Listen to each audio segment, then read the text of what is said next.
Arraan tana kissaa ajaa'iba isiniif haa himu. Seenaa ajaa'ibaa takka isinii himaa dhaggeeffadhaa gurra qalbii qaban. Seenaanis akkana. Dargaggeessi Oromiin isaadhaa dargaggeessa nama jabaatee bareedaa akhlaaqni isaa bareedaa waa hundi isaa bareedaa tokko yeroo dheeraadhaaf waggoota dheeraadhaaf biyyoota Awurooppaa minaamin keessa jiraachaa ture. Yeroo dheeraadhaaf jechuudha sababa hojiitiin wal qabatee.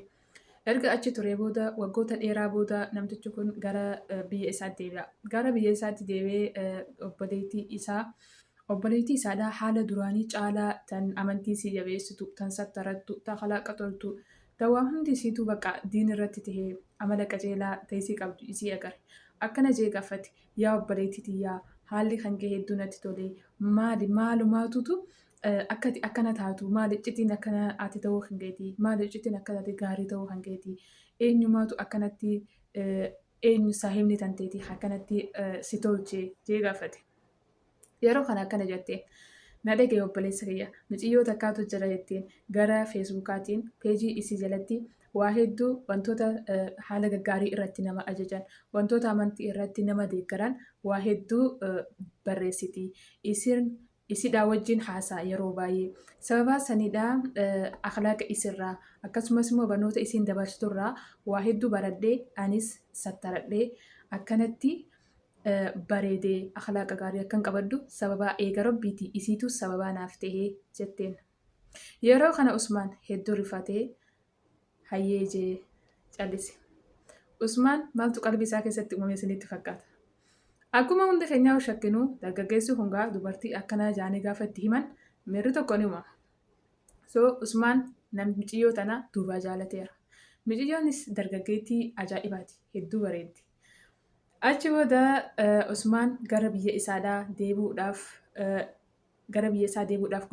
guyyaa takka lama yeroo hafu Usmaan obboleettii isaarraa bilbila mucayyoo sanii fudhachuuf dirqama.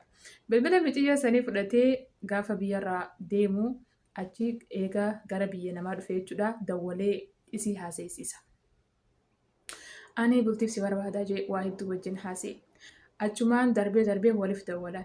Yeroo kana booda Usmaan waggaa tokko booda gara biyyaa dhufuudhaaf dirqame. Sababni isaadhaa mucayyoo tana fuudhuudhaaf waan karoorfateef jecha. Yeroo kana isinis akkana jetteen hayyee taatee kan isin dhibu isaan lameenuu waliin beekan hanga ammaa wal arganii waliin beekan. Duubaa jaalate waan ta'eef jecha. Isinis hayyee taatee nin dhufatteen baallama walii qabatan.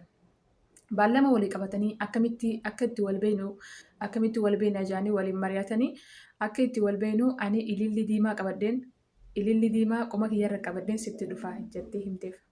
Hayyee jeeni Usmaanis gammachuudhaan iddoo baallamatti deema. Yeroo kana sa'aatiin baallamaa geessee osoo bakka baallamaa dhaabbatee isii mimillatu achi booda mucayyoon bareedduun dubri qartiin taqaama isii sattarattee dubartiin ajaa'ibaa takka dhuftee isa duraan dabarti. Yeroo millatee laalee harka itti wal qabu cal jettee bira kutte. Ilillii harkaan qabdu garuu. Yeroo kana dhaabbatee lakki isii miti jee osoo dhaabbataa jiru dargaggeettii manguddittiin amata waggaa 40 nama guddaa ilillii qomarra qabattee dhufte. Ilillii milkata waan ta'eef jecha. Yeroo kana gaafa dhuftu Usmaan hedduu rifate. Lakki mucayyoon tanaa miti. Akkana yaadee miti. Mucayyoon akkamitti sana ta'uu dandeesse. Jechaa qalbii isaa keessa waa hedduu yaadaa dhaabbatee isii eeguudhaaf obsuudhaaf dirqame. Yeroo kana gara isii millatee isii dubbisee itti siqee isii dubbisee hayyee kottu gorraa jeeni gara hoteela tokko seenan.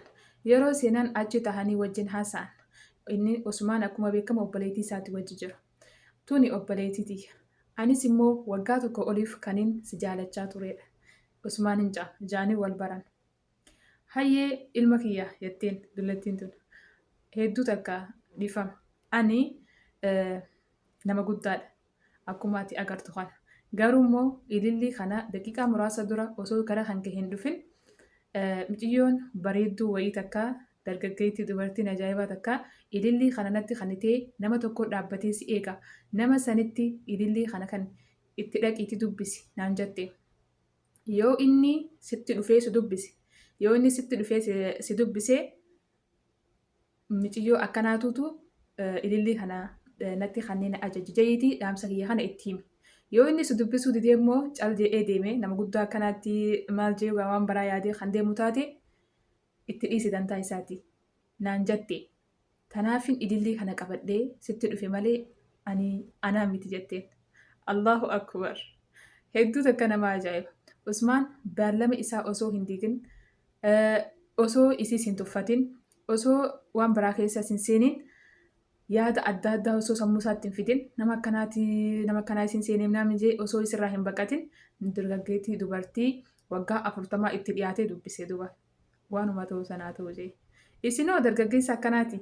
Yeroo kana seenicha irratti Usmaan itti akeektee achumaan Usmaan qadjee hoteela mana bakka isin jirtu gaafa intalti itti akeektu caljee gaafa deemu kunoo dubartiin bareedduun faayamtee isa eegaa jirti. Obboleessa isaa isiidhaa wajjin. Allahu akbar. Akkasitti Usmaan guyyoota muraasa booda bultii ijaarratee nama takkaa hin agarin waggoota waggaa takkaa fi wajjin duuba jaalachaa ture wajjin bultii eegalee jireenya nagahaa jiraachuu eegale.